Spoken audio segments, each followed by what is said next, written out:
यानी हमें मैथ्स लेनी चाहिए या बायो या फिर कॉमर्स या कुछ और या फिर आर्ट्स।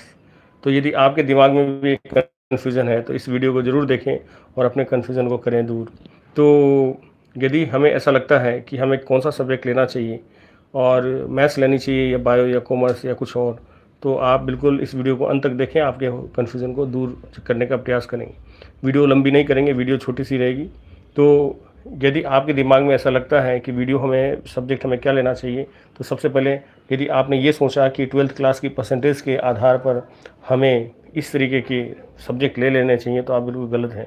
यदि 12th क्लास में बहुत अच्छी परसेंटेज बन गई है, 12th क्लास में अच्छी परसेंटेज बन गई है या फिर 10th क्लास में अच्छी परसेंटेज बन गई है, उसके बिहाफ़ पे हम आईआईटी करना चाहें या फिर बीएससी करना चाहें 12th के बिहाफ़ पे या फिर 10th क्लास के बिहाफ़ पे सब्जेक्ट लेना चाहें और हम ऐसे ही सब्जेक्ट ले लेते हैं, तो ये गलत है।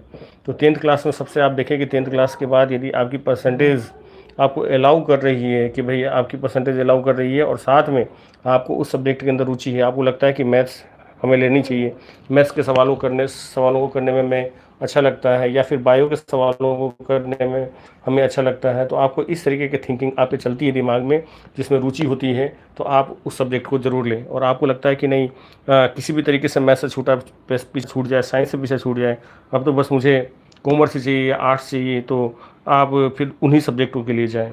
और एक सब्जेक्ट और बच गया, वो है एग्रीकल्चर। तो यदि आपको लगता है कि साइंस में मैथ्स और बायो नहीं चल सकती, तो आप एग्रीकल्चर के लिए भी जा सकते हैं, इसमें कोई भी दिक्कत नहीं है। आगे चलते हैं। यदि आपने ये सब्जेक्ट चूज़ कर लिया है कि मुझे मैथ्स लेनी है, बायो लेनी है, यदि मैथ्स लेनी है तो यानी मतलब इंजीनियर बनना है या फिर टीचर बनना है या फिर सिविल सर्विसेज की तैयारी करनी है या फिर बायो लेना, सिविल सर्विसेज की तैयारी करनी है या फिर डॉक्टर बनना है, तो ये सब आपके दिमाग में अच्छी तरीके से सेट हो जाना चाहिए। यदि ये सब चीज़ें भी अच्छी तरीके से सेट हो चुकी है, तो आप ये सोच चुके हैं कि भई मुझे मैथ्स लेनी चाहिए, मैथ्स में रुचि है या फिर बायो में है, तो या फिर आर्ट्स में है, तो आप एक सब्जेक्ट ले चुके हैं। तो परसेंटेज से मतलब नहीं है, आपकी रुचि भले ही परसेंटेज कम बनी हो और आपकी रुचि उस सब्जेक्ट में है, तो आपको वो सब्जेक्ट ले लेनी चाहिए। ठीक है, आपने सब्जेक्ट ले लिया और सब्जेक्ट लेने के बाद यदि आपको लगता है कि नहीं, मुझे अब क्या करना चाहिए कि मुझे आईआईटी के लिए जाना है या नीट के लिए जाना है या फिर बीएससी करनी है, भई मतलब 12th की बात कर रहा हूँ। तो यदि आपने सब्जेक्ट ले लिया, तो सब्जेक्ट लेने के बाद आप तो उसमें चले ही जाएँगे। मैथ्स लेना है तो मैथ्स में चले जाएँगे, बायो लेनी है तो बायो में चले जाएँगे। तो यदि आपने ये सब्जेक्ट ले लिया है, तो उसमें बुक्स वगैरह लाएँ, उसको देखें, तैयारी करें, उसको समझें सब्जेक्ट को। तो इस तरीके से आप रुचि के आधार पर सब्जेक्ट का चयन करें।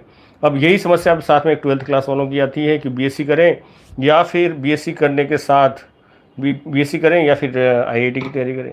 तो यदि उनको लगता है कि आईआईटी की तैयारी करनी चाहिए, तो आप परसेंटेज के आधार पर नहीं करें। आपको लगता है कि आप इस बात के लिए कैपेबल हैं, आप अपनी पूरी 100% आप आईआईटी को दे सकते हैं, पूरी 100% नीट को दे सकते हैं, तो आप आईआईटी या नीट के लिए जाएँ। और आपको लगता है कि नहीं, हमें पूरी तरीके से हम नहीं जा सकते, तो फिर आप बीएससी कर लें या फिर दूसरे एग्ज़ाम की तैयारी करें।